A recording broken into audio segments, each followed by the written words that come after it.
Selamat pagi anak-anak, selamat datang di pelajaran PJOK.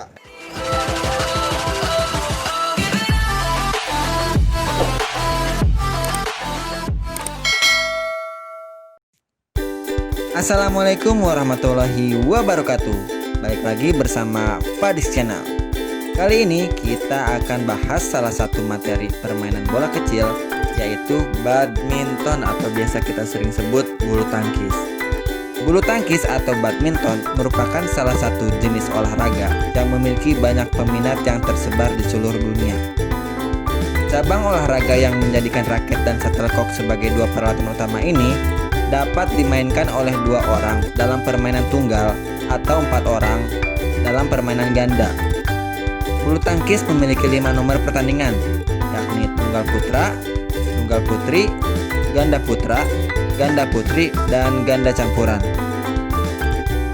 Dalam permainan olahraga bulu tangkis, terdapat banyak teknik dasar yang harus dikuasai sebagai modal dasar atau modal awal menjadi seorang pemain bulu tangkis profesional. Adapun teknik-teknik dasar dalam permainan bulu tangkis adalah sebagai berikut.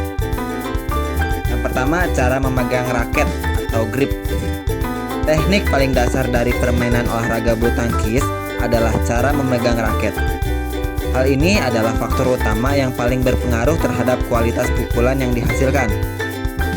Seseorang pemula yang belajar bermain bulu tangkis harus benar-benar menguasai teknik dasar ini terlebih dahulu agar bisa melanjutkan ke teknik dasar bermain bulu tangkis berikutnya.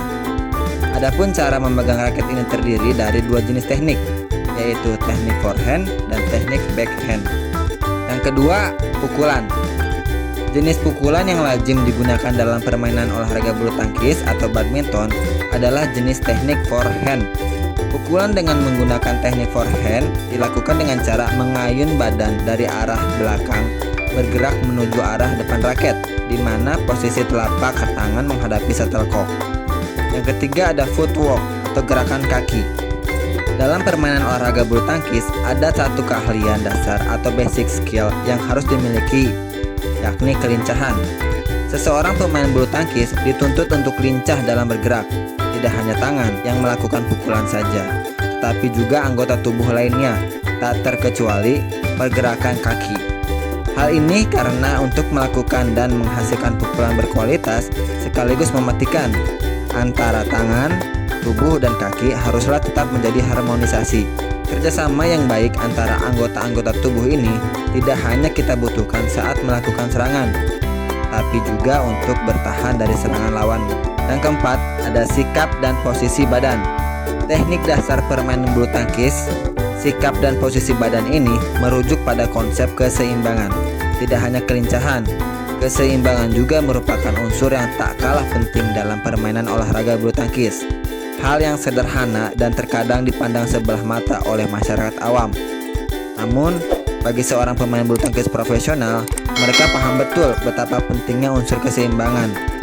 Bukti nyata dari pentingnya unsur keseimbangan dalam permainan bulu tangkis dapat kita lihat pada pertandingan-pertandingan bulu tangkis profesional, baik bertaraf lokal, nasional, maupun internasional.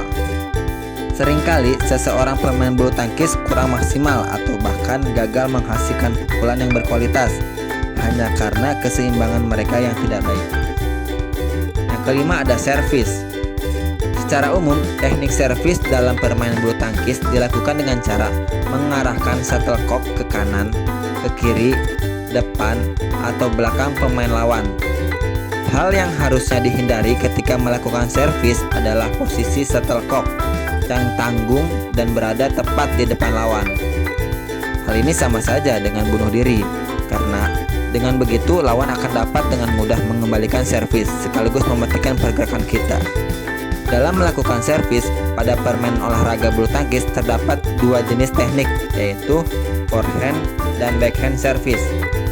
Jika teknik forehand ada 2, yaitu forehand service pendek dan tinggi, serta backhand service pendek dan tinggi. Adapun servis yang salah atau dilarang adalah sebagai berikut. Yang pertama, ketika memukul shuttlecock, posisi kepala raket lebih tinggi atau sejajar dengan pegangan raket. Kedua, posisi kepala raket lebih tinggi dari pinggang. Yang ketiga, posisi kaki berada di atas garis tengah atau garis depan area permainan sendiri. Yang keempat, kaki kiri melangkah. Yang kelima, kaki kanan melangkah saat shuttlecock belum dipukul. Yang keenam, gerakan mengayun raket dan memukul shuttlecock dilakukan dalam rangkaian gerakan yang terputus. Yang ketujuh, penerima servis bergerak ketika shuttlecock belum dipukul oleh pemain yang melakukan servis.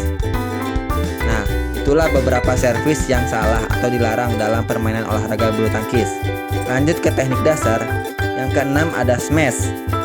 Dalam permainan olahraga bulu tangkis, smash merupakan suatu teknik gerakan yang bersifat menyerang dan bertujuan untuk mematikan pergerakan permainan lawan.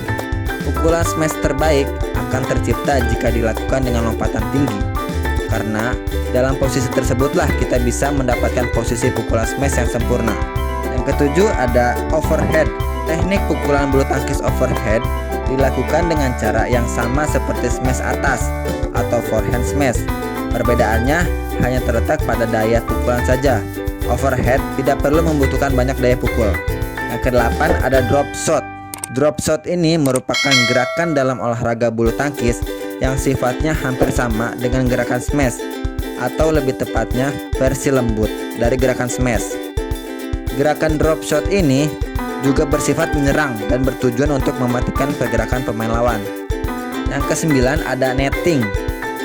Netting merupakan salah satu permainan yang sulit dalam permainan olahraga bulu tangkis. Bahkan seorang pemain yang telah terhitung sebagai pemain profesional kelas nasional dan internasional, sekalipun tidak menjamin ia selalu berhasil melakukan teknik netting ini.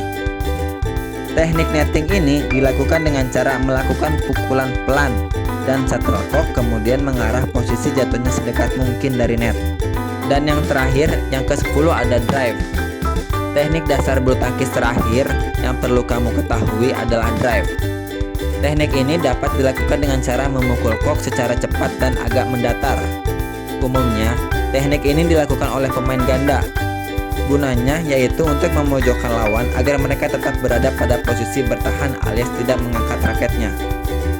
Nah, itulah 10 teknik dasar bulu tangkis yang perlu kita ketahui. Selanjutnya, kita akan bahas taktik dan strategi permainan bulu tangkis.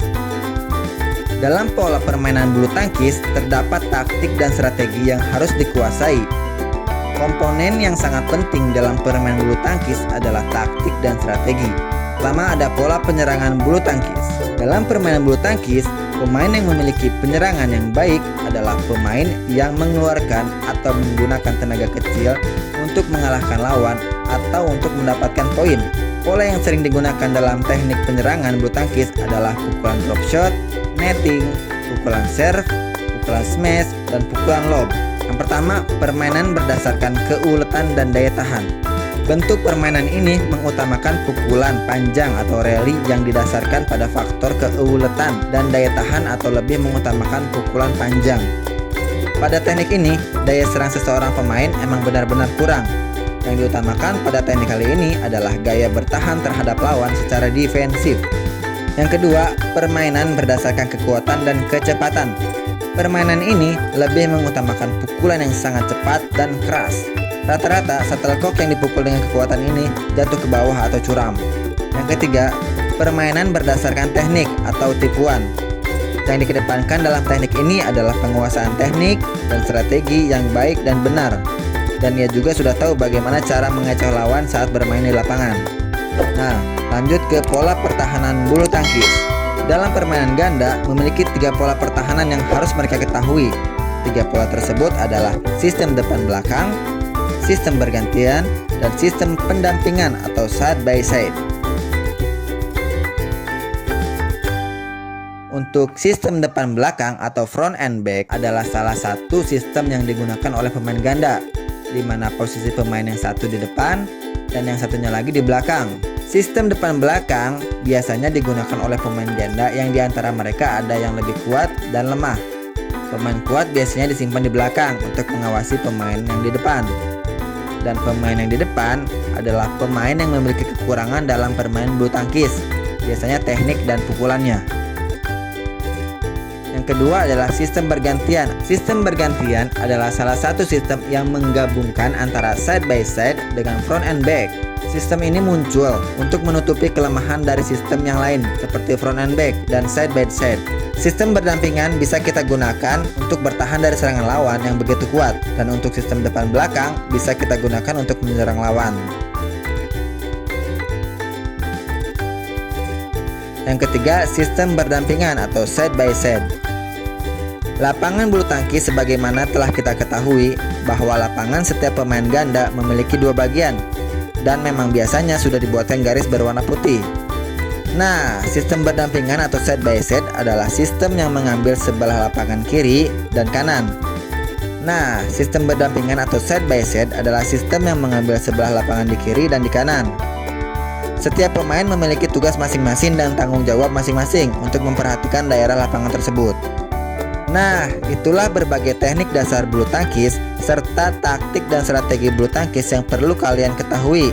Selain itu, kamu pun harus tetap latihan agar semakin ahli dalam menggunakan dan memodifikasi teknik-teknik yang ada. Biar makin seru, gunakan raket favoritmu. Juga pakai baju, sepatu, aksesoris, dan perlengkapan olahragamu. Tetap semangat dan salam olahraga.